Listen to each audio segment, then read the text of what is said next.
خواهران و برادران، وقت شما بخیر باشه. درود عرض میکنم خدمت مردم شریف ایران. من علی مهربانی هستم و خوشحالم که با یک برنامه دیگه از سری مجموعه های برنامه وطن مهمون خانه شما هستیم.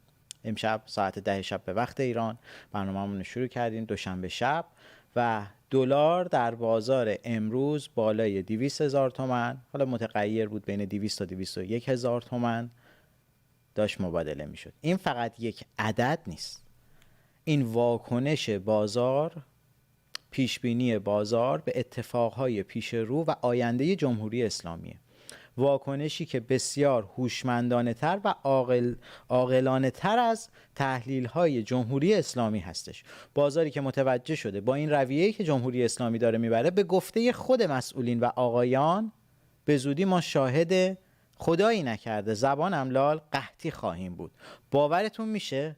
قحطی در کشوری به وسعت ایران، کشوری با سرمایه های ایران، و این دستاورد 47 سال حکومت جمهوری اسلامی و آخونده هستش. بلایی که سر کشور ما آوردن. من میدونم شما خبرها رو بهتر از من دنبال میکنید، اما دوست دارم توی این مقدمه برنامه قرار بهتون یه خلاصه یا بگم از خبرها و بعد مهمانان بسیار ارزشمند و ارجمندی رو که داریم خدمتتون معرفی کنم و بحث تجزیه و تحلیل امشبمون رو با هم دیگه جلو ببریم. همین دقایقی پیش بود، 15 دقیقه پیش بود، وزیر خزانه‌داری آمریکا اسکان بنست که در واقع ایشون عنوان کردن که جالبه: اجازه دهید واضح بگویم هر نهادی که پولشویی به نمایندگی از ایران را تسهیل کند از سیستم دلار آمریکا کنار خواهد رفت. یه تهدید مستقیمی که کشورهایی که قبلا تو پولشویی به سپاه پاسداران کمک میکردن. قبل از اینکه امروز این خبر بیادش، ما میدونیم پنجشنبه هفته گذشته ایالت امارات متحده تمام مبادلات اقتصادی خودش رو با ایران بند کرد، ایران کامل. و از اونور کشور دوست و عزیز چین برای آخوندا، برای جمهوری اسلامی 5 میلیون بشکه در روز از وارداتش رو کاهش داده که مستقیم برمیگرده به تنگه هرمز و مبادلاتشون با ایران. تو صحبت‌های دیگه‌ای که در واقع اسکات بنست انجام داد، وزیر خزانه‌داری آمریکا، با سربازان عادی این حکومت صحبت کرد که گفتش به زودی پرداخت حقوقاتون یکی پس از دیگری حساب خواهد شد، متوقف میشه. و یادتون نره دیوار برلین زمانی فرو ریخت که سربازان عادی تصمیم گرفتن به مردم خود شلیک کنن. خبر اینقدر تازه است، من دارم از رو میخونم که اشتباه نکنم. و گفتش تمام شعب بانک ملی باید تعطیل شوند. تهدیدها رو حالا داره که انجام میده، دونه به دونه مراحل رو میگه چطور خواهد بود. و از اونور خبرهای دیگر رو باز داریم میبینیم. اقتصادمون که مشخصه، داریم میبینیم آقایون دارن چیکار میکنن. مردم ایران شب میخوابن، صبح پا میشن، ارزش سرمایهشون بدون اینکه کمترین دخالتی رو داشته باشن داره میاد پایین. من اگه هرس و جوش دارم میخورم به خاطر اینکه این وضعیتیه که آخونده سر ما آوردن و مردم ایران داریم میبینیم با چه نجابتی داریم زندگی میگذرونیم که بتونیم سرمون، به خصوص داخل، سرشون ذره‌ای پایین نباشه جلوی فرزندانشون. ولی چه کنیم که سخته. و از اون ور هم ادامه دادش که آقای در واقع اسکان که کشورهایی که به تهران کمک نکنن و بیان توی این بسته تهدیدی و تحریمی با آمریکا مشارکت کنن، تو قسمت‌های اقتصادی شریک آمریکا خواهند بود. خب یه پوانی هم گذاشت. اما قبل از همه اینا یه خبر دیگه هم اومدش که امروز من داشتم قبل برنامه چک میکردم، خبر رسمی هستش. خود نتانیاهو عنوان کرده که اعلام کرده یکی از پسرانشو جمهوری اسلامی تو روزهای گذشته میخواسته ترور کنه. جایزه نذاشته، مثل اینکه حالا کیهان و اینا اومدن گفتن برای سر بارون ترامپ، پسر ترامپ، جایزه تعیین کردن. نه، اینا این اقدامو خواستن انجام بدن که موساد و سرویس امنیت داخلی اسرائیل خنثیش کرده. یه جمله معروف تو سیاست ایران هستش که من عاشق تکرار کردنشم: همیشه رو خریت آخوند حساب کنید. خودشون تصمیماتی میگیرن که باعث میشه زودتر نابودیشون رقم بخوره. بریم یه ویدیو کوتاه از رئیس شعام، شورای عالی امنیت ملی ایران ببینیم، آقای محسن رضایی که به تازگی به این مقام منصوب شدن، و بعد برگردیم من مهمانان برنامه رو خدمتتون معرفی کنم و بحثمون رو شروع کنیم. با ما همراه باشید. حماقت ترامپ در جاذبه و اشتیاق مردم جهان به بمب اتم رو بیشتر کرده. یعنی آمریکا گفت من برای جلوگیری از بمب اتم اومدم. الان همه دنیا میگن عجب، پس نه NPT مؤثره، نه عضویت سازمان انرژی هسته‌ای هست و معلوم شد این مسئله اتم خیلی مهمه که آمریکا یه چین جنگ و ما چرا نریم دنبال بمب اتم. اگر ایشون بخواد حالا یه کارایی انجام بده، مقابله ما مقابله به مثل زلزله وار خواهد بود. اولا به تمام کشورهای اطراف و کشورهای دنیا میگیم که وارد جنگ اقتصادی در کنار آمریکا نشن. هر کشوری که شریک بشه در ایجاد محدودیت اقتصادی علیه ما او رو دشمن تلقی میکنیم. البته اول باش مذاکره میکنیم، جلسه میذاریم، میگیم برید کنار، صفتون از آمریکا جدا کنید. اگر عمل نکردن میزنیم، منافع اون کشور رو میزنیم. چرا؟ برای اینکه رفته با آمریکایی‌ها شریک شده. یعنی اول مذاکره میکنیم، سعی میکنیم با حرف خوش اینا رو جدا کنیم، چون ما واقعا دنبال توسعه جنگ نیستیم. مسئله دوم زمان میذاریم، ولی در مرحله سوم حتما عمل میکنه. اگر این کار اینا شروع کنن، ما یک قطره نفت نه تنها از تنگی هرمز، از خلیج فارس نمیذاریم بیرون بره. میشه این کشورها بیان در محاصره اقتصادی کنار آمریکا قرار بگیرن، به منافع اقتصادی ما آسیب بزنن، ما بذاریم نفت از خلیج فارس بره؟ نه، نفت نه از تنگی هرمز نه از خلیج فارس. من تو توصیه دارم. اولین توصیه من به جوانان عزیز کشور هست که ما همونطور که در جنگ نظامی یه بالندگی خوبی نشون دادیم، جوانهای کشور بیان وارد اقتصاد بشن، یک جهاد اقتصادی رو ما در ایران راه اندازی کنیم. همونطور که مردم الان تو میادین جمع میشن، تو خانه هاشون، توی محلات شروع کنن به تولید، شروع کنن به محصولاتی که مورد نیاز خودشون و جامعه هستن. اینجا البته دولت بایستی از یه اقتصاد دولتی بیرون بیاد، آغوشش رو باز کنه، به مردم کمک کنه که مردم وارد یک جهاد اقتصادی بشن. بله، نگاه کردید صحبت واقعا تحلیل ها و پیش بینی هایی که آقای رضایی کردن و گفتن که در آینده چطور عمل خواهند کرد. من امشب در برنامه دوشنبه 2 شهریور ماه در کنار خودم سرکار خانم شهران طبری، نویسنده، خبرنگار و تحلیلگر سیاسی رو داریم و آقای دکتر هرمز شریعت عزیز. خانم آقایان ممنونم و سپاسگزارم که دعوت ما رو پذیرفتید و تو برنامه شرکت کردید. خب خانم طبری عزیز، اجازه بدید بحث رو با شما شروع کنم و بعد از جناب شریعت بپرسم. اینکه خب صحبت‌های محسن رضایی رو دیدید، حالا اون مقدمه‌ای که من گفتم و شما اصلا بذارید کنار، کاری نداشته باشید، اما تهدید به ساخت بمب اتم میکنه عملاً و تو 2 بخش دیگه. بخش دومش تهدید میکنه کشورهای منطقه رو، چون این مصاحبه قبل از امروز پخش شد و به بیرون اومدش، میگه کشورهایی که بخوان توی این تحریم‌های اقتصادی آمریکا نقش داشته باشن ما اول باهاشون صحبت میکنیم، بعد اگه نه میزنیمشون کنار رو، به منافعشون، به سیر ساختاشون حمله میکنیم. عملا خیلی رک و واضح میگه. بیش از هر چیز درود میگم به شما، به بینندگان عزیزتون، با آقای شریعت گرامی. بله، و اینکه آقای رضایی حرفایی که میزنه، یک بخش آخرش بر من بسیار جالب بود، برای اینکه نشون میده که میدونه یعنی مشکل اساسیش مردم هستن. مشکل اساسیش اینه که از مردم میترسه. برای همین این داستان جهاد نمیدونم اقتصادی و غیره، این خیلی حرف مهمی بوده. تا خب اقتصاد که همه میدونیم دست سپاهه، آقای رضایی هم خودش که از سپاهه، بنابراین اومده به مردم میگه که بیاین ما بهتون یه چیزی میدیم، یه امتیازی میدیم، سرتون گرم بشه. مثلا خیال میکنه این اتفاق میفته؟ شکافی که بین مردم و این حکومت افتاده با هیچ امتیازی، با هیچ چیزی پر نخواهد شد و مردم هرگز دیگه پول این دولت رو نمیخورن. این از یک طرف نشون میده ترس اینها از مردم، و از طرف دیگه ترسشون و ضعف خودشون از اینکه میدونن که حکومتشون پایدار نیست. حمله به اینا از طرف آمریکا اونقدر مهم نیست که ترس اینها از مردم خود ایرانه.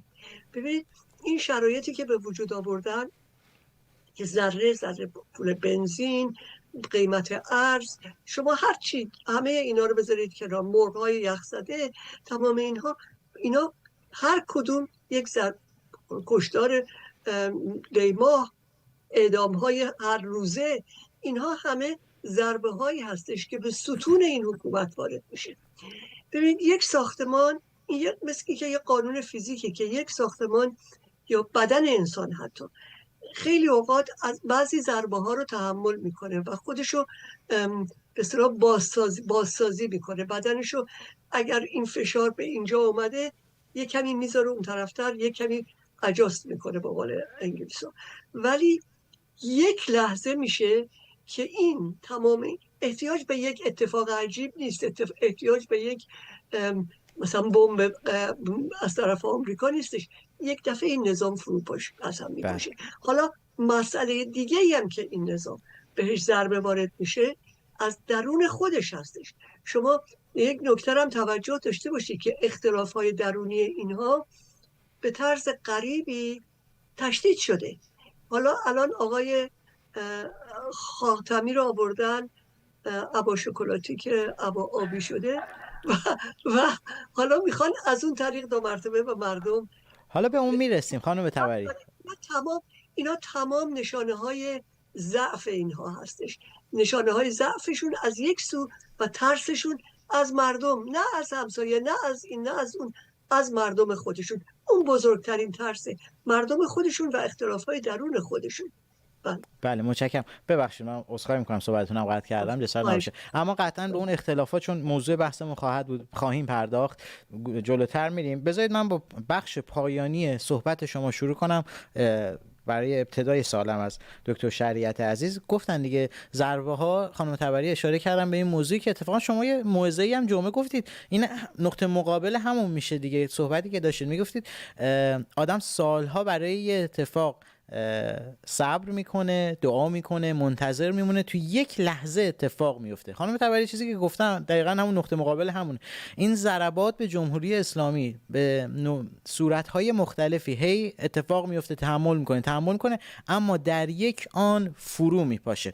من میخوام از شما همینو بپرسم جناب شریعت عزیز، این گزینه هسته‌ای و بازدارندگی که آقایون دیگه انگار هیچ کارت برنده‌ای ندارن، سالها داشتن روی هسته‌ای مانور میدادن، ولی آمریکا اومد با اون بیتوهاشو که ترامپ هم هر دفعه ماکتشو میاره و میگه ما زدیم، نابودش کرد. بعد اومد تنگه هرمز رو اون پافشاری کرد که الان داریم میبینیم روزانه بین 10 تا 16 میلیون بشکه داره جابجا میشه. دیگه این شکلی نیست و زیر 90 دلار 100 دلار قیمت انرژی رو آمریکا داره حفظ میکنه. شما فکر میکنید این بمب هسته‌ای که الان دارن دیگه عملاً تو شیپور در واقع اعلامش میکنن میتونه بازدارندگی رو برای این کشور بیاره؟ خب ما کشورهای دیگه هم دیدیم که هسته‌ای بودن با هم جنگیدن ولی بازدارندگی برای جنگ نیاورده. آخرین نقطه‌ش هم مثل هند و پاکستان که با هم یه جنگ 2 هفته‌ای تقریبا داشتن. بله خب این یک تهدیده. این خود این نشون میده که استراتژی جدید ترامپ که حمله اقتصادی در حقیقت خیلی روشون فشار میاره یا خیلی احساس ترس کردن. نشون میده یک جوری که آقای ترامپ داره کار درستی انجام میده که اینها دیگه به آخرین برگ‌های برندهشون دارن دست میذارن که نشون بدن ما هنوز میتونیم، ما هنوز در قدرت هستیم. و خب تنگی هرمز اینا 2 تا برگ برنده در دستشونه برای فشار آوردن به جهان و به آقای ترامپ. یکی تنگی هرمز، یکی هم مسائل هسته‌ایه. و جالب این همه سال همیشه این بوده که نه ما کار هسته‌ای نمی‌کنیم، ما کار هسته‌ایمون صلح‌جویانه است. ولی الان چرا در این لحظه میان میگن نه هسته‌ای هم برای ما هست و خواهیم کرد؟ و از روی ناچاری، از روی ضعف و اینکه از تمام اسلحه هاشون دارن استفاده میکنن که ترامپ رو و مردم دنیا رو زیر فشار بگذارن. یکی تنگه هرمزه که به هیچ وجه از دست نمیدن مگر اینکه امتیازی بگیرن. حالا یه برگ دیگه ای هم دارن روی میز میگذارن که هیچ کس نمیدونه اینا تا چقدر نزدیکن به تولید بمب هسته‌ای و اینا دارن این ادعا رو یا حقیقت این تظاهر رو میکنن که ما خیلی نزدیکیم و این خودش فشار میاره، خودش روی این معادله، روی این زد و خوردها نقش بزرگی داره. اگر واقعا نشون بدن که میتونن و به این کار نزدیک هستن همه چیز عوض میشه. ولی چه بتونن چه نتونن اینو به عنوان یک برگ که ما مسئله هسته‌ای هنوز برای ما مطرحه و مواظب خودتون باشید. و همه میدونیم جمهوری اسلامی اگر بمب اتمی داشته باشه خیلی راحت استفاده میکنه، یعنی هیچ فقط تهدید نیست، نه چیزی نیست، به عنوان یک اسلحه برای حمله و برای زورگویی در حقیقت استفاده میکنه. یه چیزم اینجا اضافه کنم، تهدید اقتصادی ترامپ رو اینها اینطور با این دوتا جواب دادن که تنگه هرمز، مسئله بمب اتمی. یک استراتژی دیگه هم جمهوری اسلامی در مقابل حمله اقتصادی ترامپ انجام داده و اون اینه که کسانی اونم تهدید کرده کشورهایی که اگر با ترامپ همکاری کنید با ما مشکل خواهید داشت و این جمله و این تهدید روی کشورهای اروپایی تاثیر خواهد گذاشت. تا چه حد بعد ببینیم، ولی تاثیر میگذاره. کشور اروپایی همیشه روی این بودن که وسط رو داشته باشن، نه از ترامپ هم خوششون نمیاد، تا جایی که بتونن از ترامپ سرپیچی میکنن، ولی از یه طرف هیچ وقت نخواستن جمهوری اسلامی رو از دست بدن. گاهی یه چیزی گذروندن، یک صحبتی کردن، ولی جدی نبوده. همیشه حتی در دوران تحریم با جمهوری اسلامی رد و بدل اقتصادی داشتن. پس این صحبت‌هایی که جمهوری اسلامی میکنه تأثیر اولش رو کشور اروپاییه. بله. شما داشتید میگفتید توی استفاده از بمب اتم، نمیدونم دیدید دکتر شریعت و سرکار خانم تبری عزیز، یکی دو هفته پیش بود توی حرم امام هشتم شیعیان، حالا امام رضایی که خودشون میگن، یه دو تا هیئت عزاداری، یکی مال یزد بود یکی مال مشهد، اینا با چوب عزاداری میکنن، اون حالت سمبولیک. دعواشون شده بود، به جون هم افتاده بودن، با چوب بود که پرت میکردن، زن بچه مرد میزدن همدیگه رو. بعد من کامنت داشتم میخوندم، یکی نوشته بود اینا چوب دستشونه اینجوری خودشونو دارن میکشن، حالا فکر کنید بمب اتم دستشون باشه. و واقعا درسته، یعنی این اگه بقیه کشورها بازدارندگی استفاده میکنن، برای اینا این شکلی نیست، اینا برای پیشبرد ایدئولوژی خودشون میخوان استفاده کنن. اما برگردیم به موضوع صحبتمون خانم تبری عزیز، اینکه آخر پاسخ ابتداییتون شما اشاره کردید، به هر حال یه سری از کشورهای منطقه تا قبل از این جنگ 12 و 39 حالا 40 روزه‌ای که بوده، حتی شاید بعد از اون، تا یه دوره‌ای سعی می‌کردن با جمهوری اسلامی مماشات کنن، خویشتن‌داری بکنن. اما با این رفتارهایی که جمهوری اسلامی داره انجام میده، اینا از طرف وسط به سمت آمریکا دارن کشیده میشن. یا ترامپ، اصلا ایران یه کشوری نیست ما میگیم حالا کره شمالی سیستم داره، ولی از نظر مرزی ما با 11 تا کشور هم مرزیم. ایران کشور پهناوری این شکلی نیستش دورش رو حصار بکشیم بگیم خب بیاد قحطی شده. شوخی نیست. ما واقعا طبق صحبتایی که خودشون دارن میکنن، پزشکیانی که حالا فقط بلد آیت الکرسی و نهج البلاغه رو خوب صحبت کنه در موردش، تو سخنرانیاش هم همش سوتی میده، تا حالا بارها کلمه قحطی رو گفته و نفر اول تیم مذاکره کننده و یکی از فرماندهان اصلی سپاه پاسداران محمد باقر قالیباف، اونم تو چند روز گذشته از قحطی صحبت کرده و از این فشار اقتصادی. اما از اونور امثال کیهان و این آقایونی که مثل محسن رضایی و حالا افراد دیگه‌ای که قدرت دست اینا هستش، این شکلی دارن با سیاست‌های آخرزمانی خودشون حکمرانی میکنن. شما آینده رو چگونه میبینید؟ اصلا چه اتفاقی قراره بیفته؟ بله، دو موضوع رو بهش اشاره کردیم. یکی موضوع همسایه‌های جمهوری اسلامی، حالا همسایه‌های ایران، و دیگری مسئله داخلی بین خودشون. ببینید مسئله جمهوری اسلامی برای مقابله با اسرائیل و آمریکا تمام کسایی رو که اصلا مخالف جنگ بودن دشمن خودش کرد. حتی کشوری مثل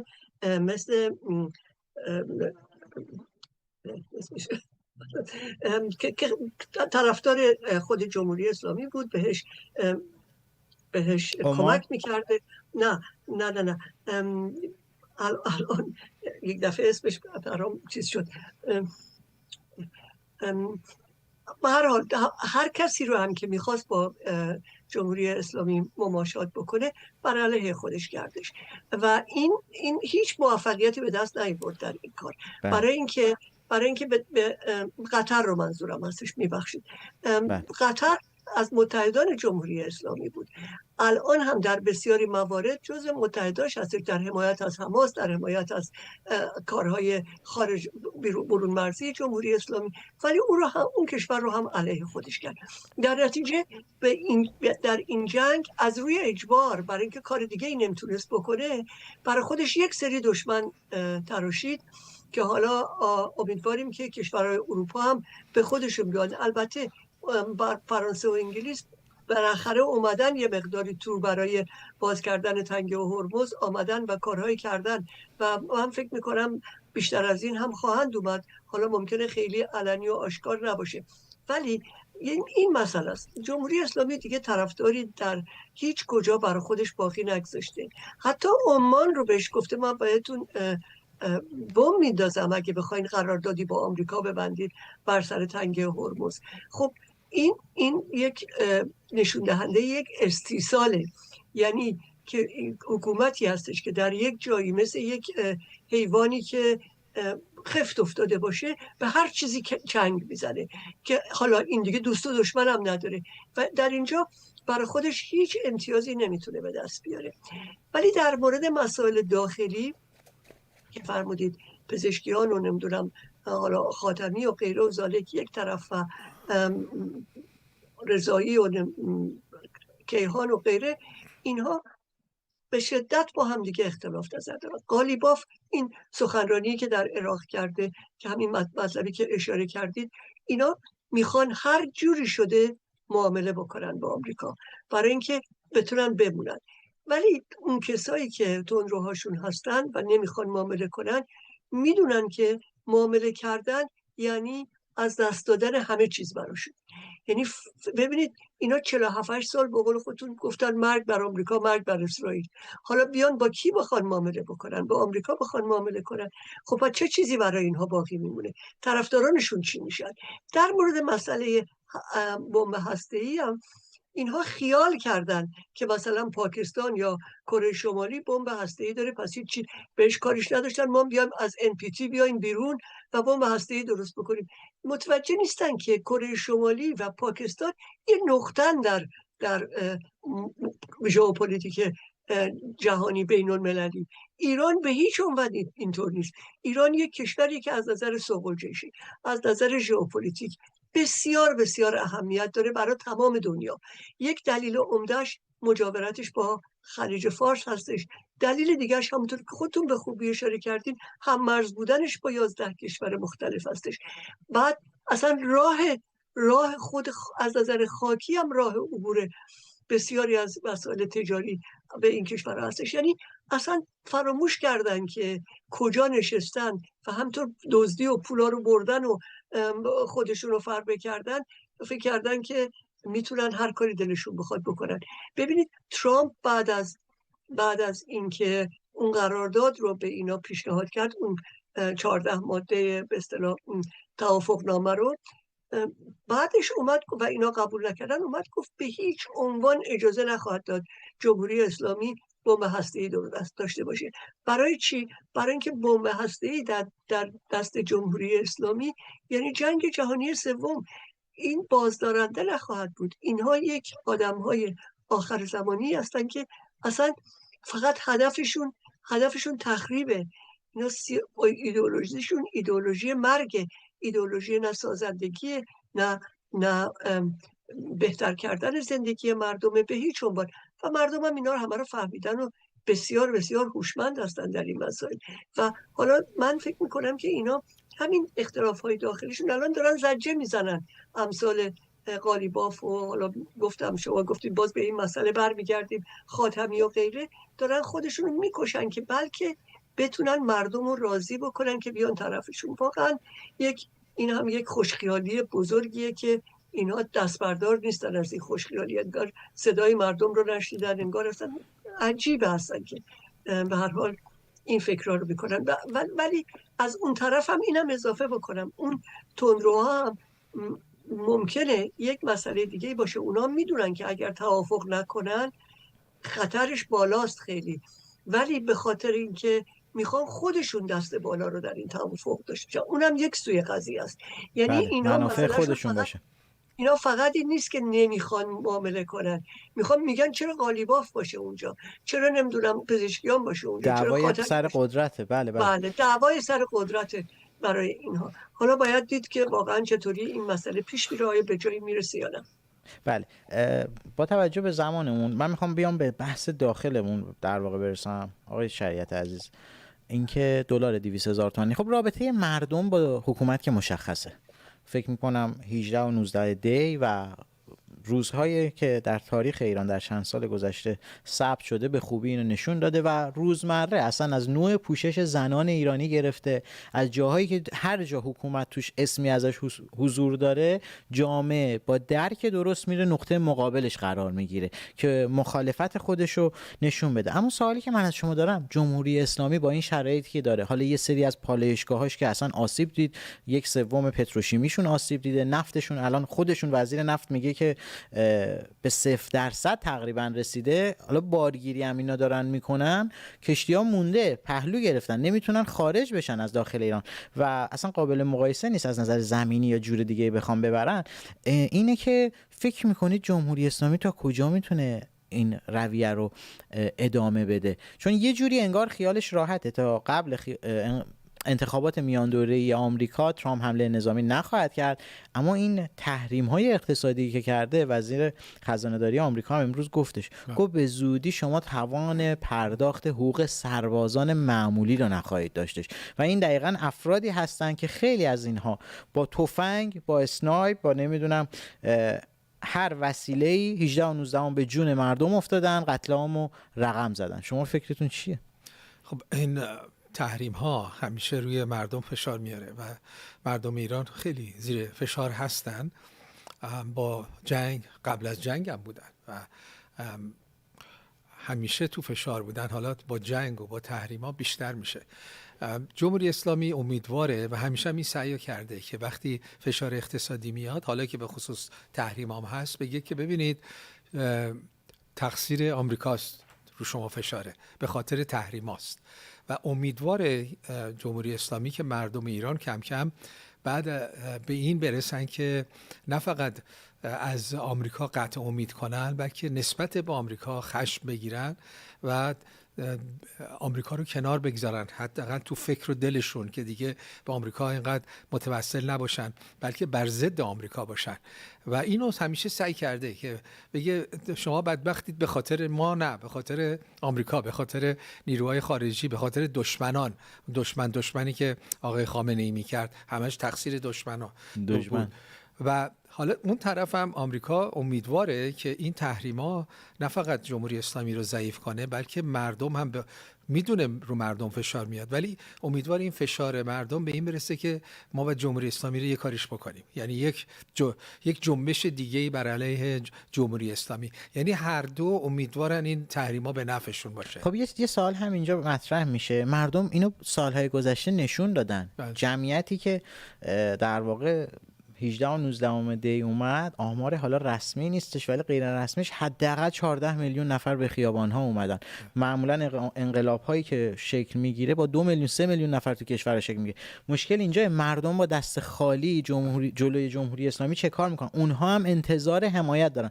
آیا سیاست آمریکا برخلاف ماهای گذشته به اون سمت داره میره که به این فکر افتاده باید یک بار برای همیشه، همون جمله معروف اسرائیلیا، سر ما رو در تهران قطع کنه و بخواد رژیمو سقوط کنه؟ خب سعی کردن با حملات نظامی قطع کردن، فهمیدن که با حملات نظامی و هوایی نمیشه، به تنهایی نمیشه، با اقتصادی هم احتمالاً نمیشه. یعنی با اقتصادی اینا یه تعامل مثلث سه‌ضلعی میشه، مردم، اقتصادی و نظامی. بله. این حمایت، این حالا عقیده شخصی منه، نمیخوام به شما تحمیل کنم، ولی فکر میکنم با این سه‌ضلعی اگه اون نظامی به اون شکلی باشه که تو دوران جنگ 40 روزه اسرائیل داشت نقطه زنی انجام میداد، با پهپاد داشت پایگاه بسیج رو میزد، ایستای مردم ایران، اون زدن پتروشیمی و نفت ضرره براشون، زیر ساخته زدنشون ضرره، اما زدن نیروهای سرکوب و پایگاه نظامیشون کمک شایانیه به نظر من به خیزش انقلابی بعدی مردم. گارانتی نیست برای مردم ایران که اگه ما بریم آیا این حمایت رو داریم یا نداریم و اگر هم هست تا چه حد، آیا جان ما رو حفظ میکنه. مردم ایران خب به این نتیجه رسیدن که با این شرایط نمیتونن خودشون با اومدن تو خیابونها جمهوری اسلامی رو عوض کنه یا باعث فروپاشی بشن جز کشته دادن. این در واقع نتیجه‌ای که مردم ایران گرفتن و نتیجه‌ای که جمهوری اسلامی میخواد که مردم ایران بگیرن که شما نمیتونید تا حدودی هم مردم به این نتیجه رسیدن که با این نمیشه، بعد یه کار دیگه ای کرد.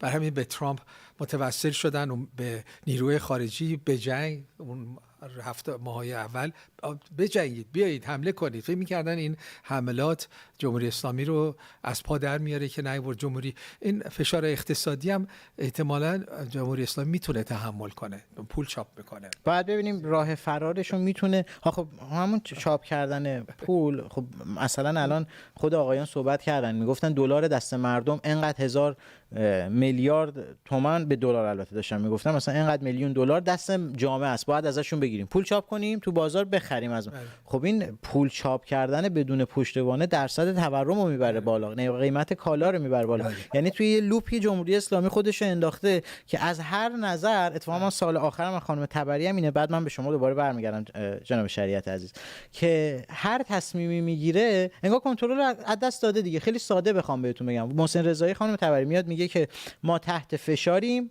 اما نگران نیستیم. جواب بازار دلار 200,000 تومان. تازه این اولشه، هنوز اتفاق نیفتاد و تصمیمایی که داره میگیره انگار دیگه عواقب جنگ دست خودشون نیست آقایون، نمیتونن کنترل کنن. آیا شما با من موافقید یا نه؟ نظر مخالف من دارید؟ من حتما موافقم با شما. ببینید الان جمهوری اسلامی در یک شرایطی قرار گرفته که هر کاری میکنه به خودش اول از همه ضربه میزنه، خودش رو تضعیف میکنه. برای همین هم هستش که این حرفا رو میزنه و این از یه طرف تهدید میکنه، از یه طرف تلاش میکنه که بلکه راه حلی پیدا کنه. همین که یک عده‌شون میان میگن که ما باید یه قراردادی ببندیم وگرنه مردم گفتن مردم اگر گرسنه بشن نمیتونیم جلوشون رو بگیریم. اینو خودشون میدونن، بارها هم گفتن، به اشکال مختلف گفتن.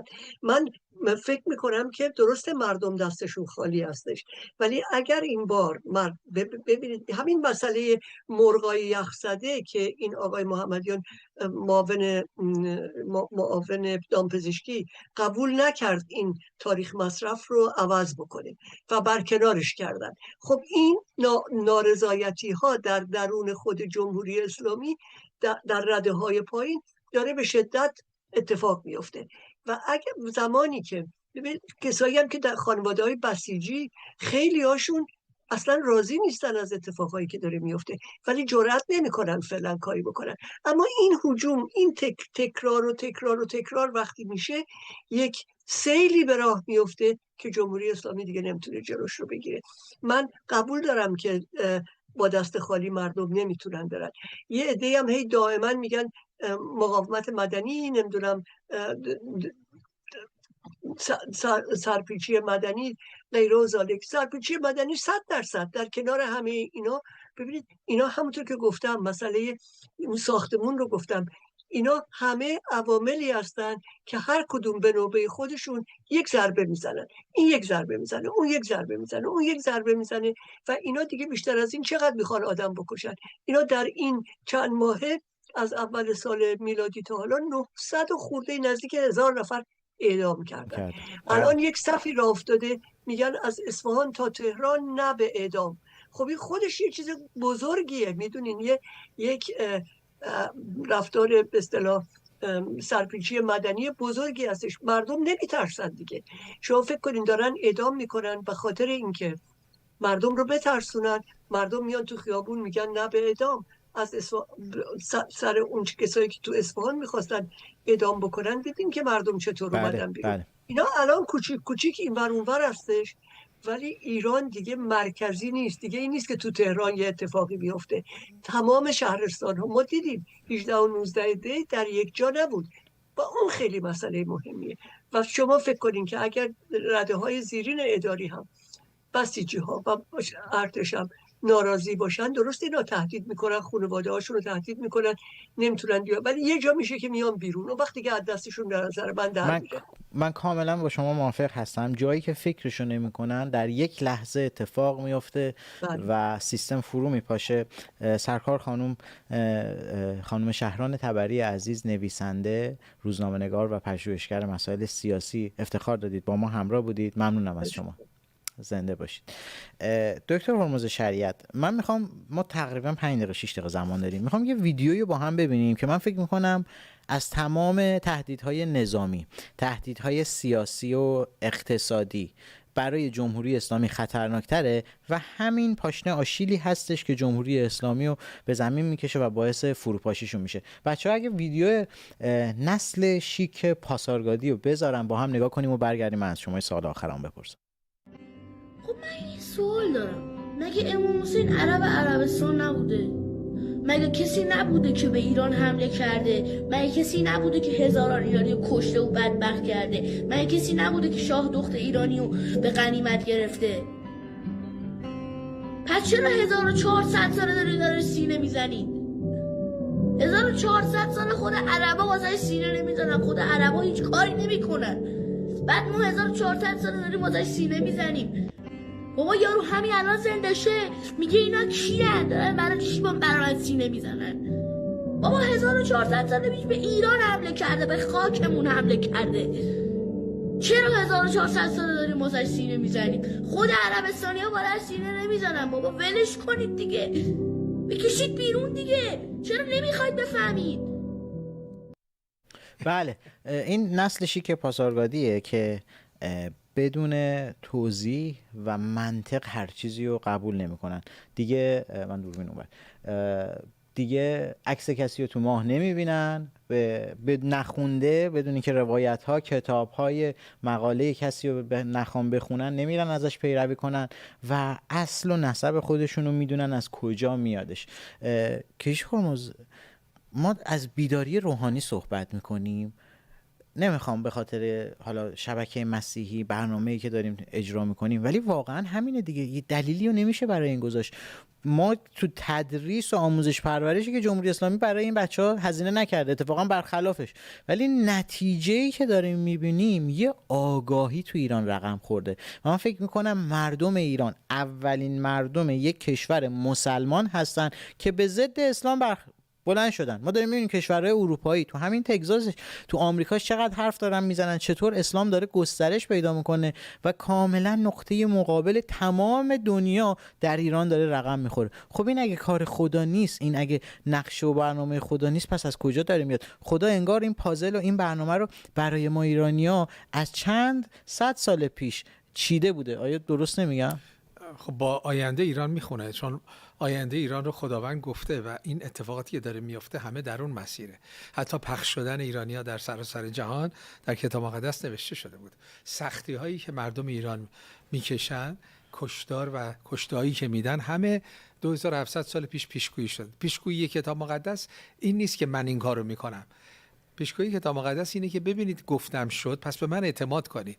به من اعتماد کنید، چون آخرش میگه که من ایران رو برکت خواهم داد، مردم ایران رو برکت خواهم داد. حالا برای این برکت ما باید آزاد اندیش باشیم و چیزی که در ایران اتفاق افتاده در هیچ کشور اسلامی وجود نداره. مردم ایران آزاد شدن که فکر کنن. مسلمان اجازه نداره فکر کنه، باید محدوده. اگر قرآن رو زیر سوال بگذاری تو کافری. یعنی حتی تو بعضی از کشور اسلامی جریمه داره تو بخوای قرآن رو زیر سوال بگذاری یا حضرت محمد زندگیش رو زیر سوال بگذاری. ولی مردم ایران یک تحول روحی و روحانی برشون ایجاد شده. قدم اول اینه که از این اسارت دین آزاد بشن که دارن میشن. قدم دوم مغز تو به کار ببر که مردم ایران دارن میشن در صورتی که خیلی جاها مسلمان‌ها نمیتونه فکر کنه، میترسه اسلامو زیر سوال بگذاره و اینجا میبینیم یک نوجوان اینطور راحت همه چیز براش بازه، اسلامو مثلا ریشه اسلام رو زیر سوال قرار میده. پس یک سفری رو مردم ایران دارن میرن، میان همه این سختی ها یه سفری رو میرن و این سفر رو خداوند گفته. ببینید ما گیج نباید باشیم. وقتی آیات خداوند در مورد ایران رو میخونیم، بله ایران تو کتاب مقدس خیلی راجع به ایران نوشته شده، خیلی شاهان ایران، آینده ایران. وقتی میخونیم تو این مسائل روز گیج نشیم، غرق نشیم، یه خورده قدم بشینیم ببینیم آها خداوند گفته از اینجا شما رو اینجا میبرم. خب کجاییم؟ این وسطیم. پس داریم میریم، مسیر رو مشخص کرده، داریم میریم جلو. پس آینده روشن هست ولی از سختی‌های زیادی خواهیم گذشت. ولی یکی از نشانه‌های مثبت همینه که این نوجوانان از اسلام آزاد شدن و داره فکر میکنه. این بزرگی زیادی. خب من وقتی با شروع کردم خیلی از نسل قبلی ها بشارت میدادم، حتی اونهایی که علاقه‌مند بودن، حتی اونهایی که تو فکرشون اسلام و زیر سوال داشتن، جرئت نمی‌کردن به زبان اسلام و زیر سوال قرار بدن. حالا تو قلبش اسلام رفته یا زیر سواله ولی جرئت نمی‌کردن. ترس روی اینها بود. خیلی ها تو این سالا الان هم ممکنه تعدادی باشن که میخوان به عیسی مسیح ایمان بیارن ولی میترسن. بله متوجه. مسیح رو میدونن، مسیح محبت، آرامش، شادی، زندگی تو عوض میکنه، بخشش، ولی دلشون میخواد ولی میترسن. ولی نسل قدیمه، نسل جدید اصلا اینطور نیست. اسم قشنگی رو برای خودشون انتخاب کردن، نسل شیک پاسارگادی. بله. و واقعا برازنده شون هست. من با دوربین خودم صحبت پایانیمو داشته باشم. برنامه وطن دوشنبه و پنجشنبه ها ساعت 10 شب به وقت ایران پخش میشه. ممنونم جناب شریعت عزیز که امروز حضور داشتید در کنار ما، مسائل با هم صحبت کردیم. خب حرف از دلار شد، حرف از اقتصاد شد. مردم داخل ایران تو شدیدترین و سخت‌ترین شرایط زندگی هستن. مردمی که نمیدونن واقعا چگونه باید ادامه داد و سخت هستش. شمایی که در ایران هستید قطعا حرف من و شما معنیشو متوجه میشید. اما بعد از خداوند تنها چیزی که ما داریم، من این شب‌ها شاید تکرار مکررات هستش که داریم، خودمون هستش و خدا محبت است، در عمل باید نشون داده بشه. ما از روزهای آینده تو اینستاگرام شبکه 169,000 تا 170,000 تا فالوور هست، ویور خوبی میگیره.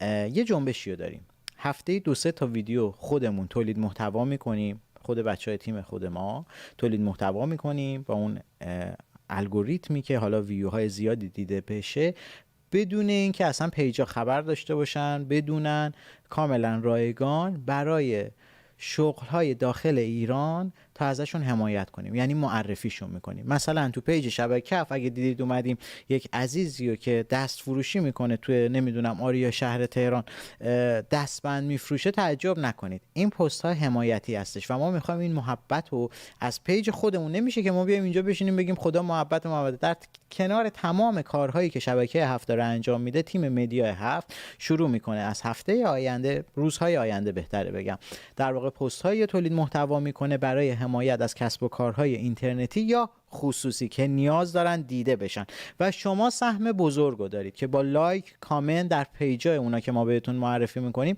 حتی اگه نیاز ندارید، آقا یک اکسسوری یه نفر میفروشه نیاز نداری اونو بخری، ولی برو پستاشو لایک کن، براش کامنت بذار، این کمک میکنه تعداد بیشتری تو اینترنت اینو ببینن و بتونه فروش بیشتری داشته باشه. تو این شرایط اقتصادی خودمون هستیم که باید هوای همدیگر رو داشته باشیم.